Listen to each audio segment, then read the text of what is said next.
So my name is Ian Marius Bierley, and I decided to do my project on media censorship in China.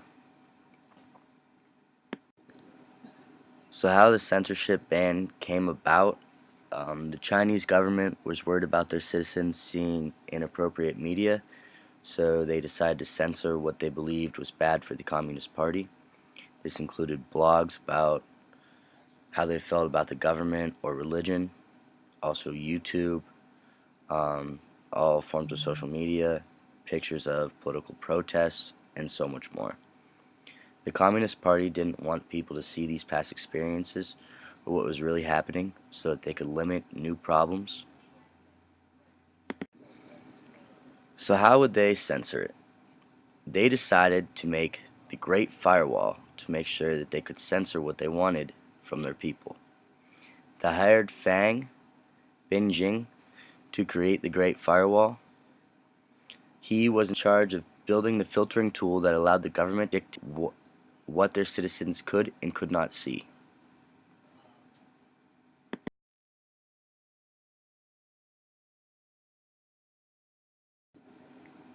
Great Firewall continued. The firewall censored Facebook, Twitter, Google, political or religious incidents that the Chinese Communist Party deemed uncomfortable. They also made sure to censor the Tiananmen Square massacre of students in 1989. Fang Beijing himself was even blocked from viewing a South Korean website while he was doing a talk at a technological institute. He was still able to get around the firewall by launching a VPN. A VPN, or a virtual private network, it is a way for citizens to access some things outside of the censorship band. These are considered illegal, but they are not blocked themselves.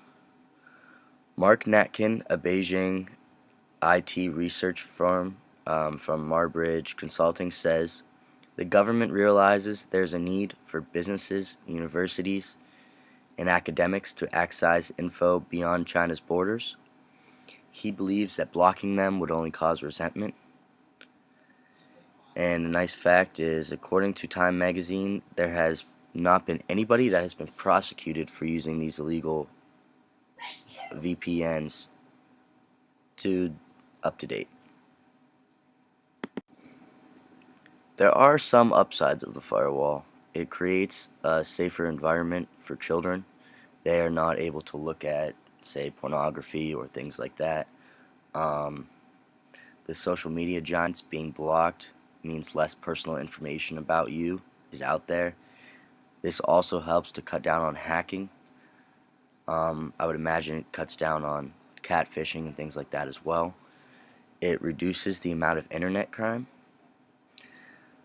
But I have to ask you, is all that stuff enough to hide the information from your citizens? The true information.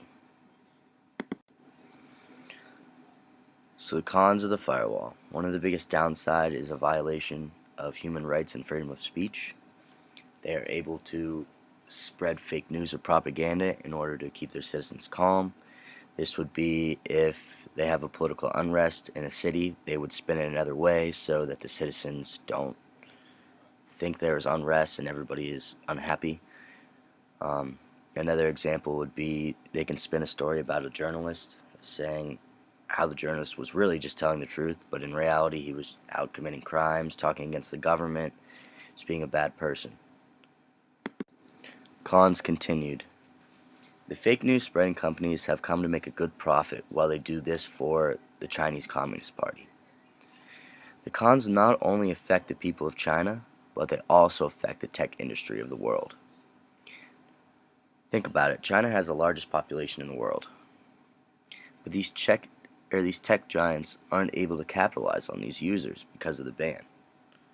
This is millions and millions of dollars that they are missing out of because the Chinese Communist Party is hiding their social media from them so that their information cannot get out. It would also make it harder to track a relative that's in another country. Say you have someone that lives in South America and you're not able to track how they are doing on Facebook or things like that.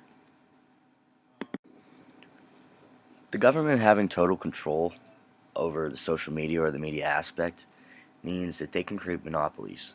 This means that the government can choose what their people are allowed to use. What they decide is allowed to use is WeChat. WeChat is the main app that is allowed and used by most people in all aspects of life. It can be used to send messages, share photos, swap locations, read news, or even pay for most things. People can even order their food before they are at a restaurant on WeChat, pay for it, show up, and it will be delivered to them. But since you can do everything on this app, it's very easy for the government to spy on you. This is a way they spy on everybody and know what they are doing at all times. I believe this is just a big crime against privacy, and it's just one of the many downfalls of the Great Firewall.